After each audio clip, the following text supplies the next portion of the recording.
各位网友大家好，我是鲍明。这期话题我们说一说摩洛哥成为第一个禁止中国游客入境的国家，为什么如此激进？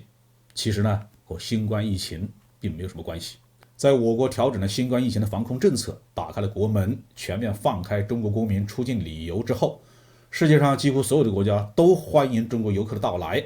当然，也有不少的国家要求中国游客在入境之前呢，要进行核酸的检测，或者出示一些医疗报告。这些呢都是可以理解的，毕竟这些国家并没有禁止中国游客的到访，而且我们相信呢，随着我们国内感染浪潮逐渐平复，这些管控措施大概率会被放松甚至取消。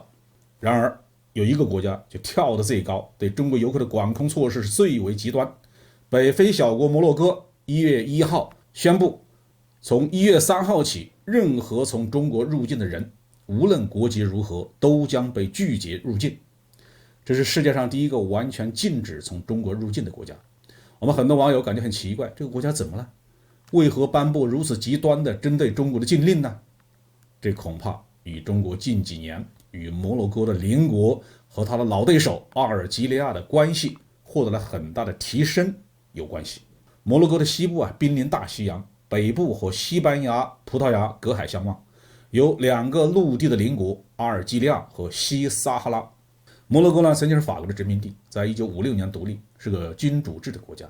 它南部的邻国西撒哈拉曾经是西班牙的殖民地，在1976年才独立。但是一独立，摩洛哥和毛里塔尼亚就杀过来了。经过10年的战争呢，西撒哈拉80%的土地被摩洛哥占据，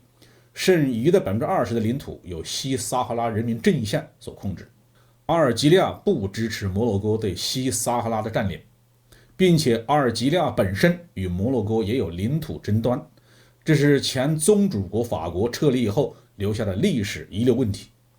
多年来，两国一直争斗不断。2021年，双方在西撒哈拉的问题上再一次发生冲突。2021年的8月份，两国忽然宣布断绝外交关系。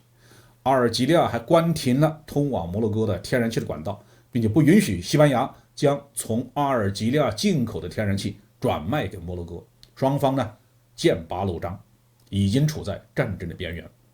阿尔及利亚与中国的关系非常好，在经济上，作为北非的第一大经济体，阿尔及利亚拥有丰富的石油和天然气的资源，是世界第2大天然气出口国，非洲第3大产油国。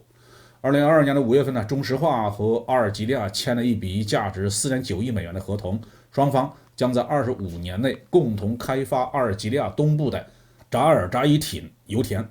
中国投资占比70%。在政治上呢，中国是非阿拉伯国家中第一个承认阿尔及利亚的国家。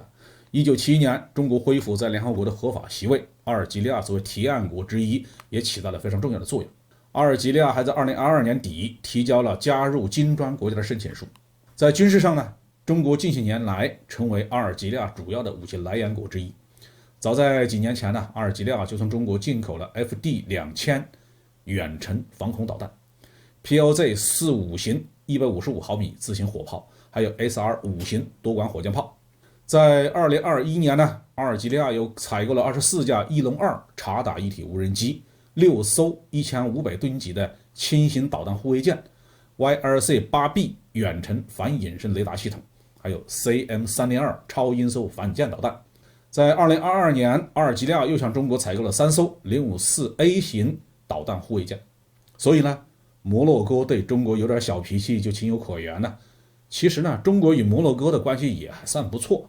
摩洛哥早在2017年就与中国签署了共建“一带一路”谅解备忘录，在2022年初又与中国政府签署了共建“一带一路”的合作规划，是首个加入共建“一带一路”倡议的马格里布国家，也是最早加入的非洲国家之一。摩洛哥呢也采购了不少中国的武器，包括 FD2000B 型远程防空导弹系统、天龙500中程防空导弹系统，以及 DK9 近程防空导弹系统等等。中国上一次向敌对双方都销售武器的情况呢，是在2伊战争时期对伊朗和伊拉克的武器的销售。因此，对于摩洛哥的小脾气，我们需要用外交智慧来化解。我们也可以利用同阿尔及利亚和摩洛哥双方都建立的信任关系，调停两国之间的纷争，避免两国之间爆发战争。这个中国是可以发挥作用的。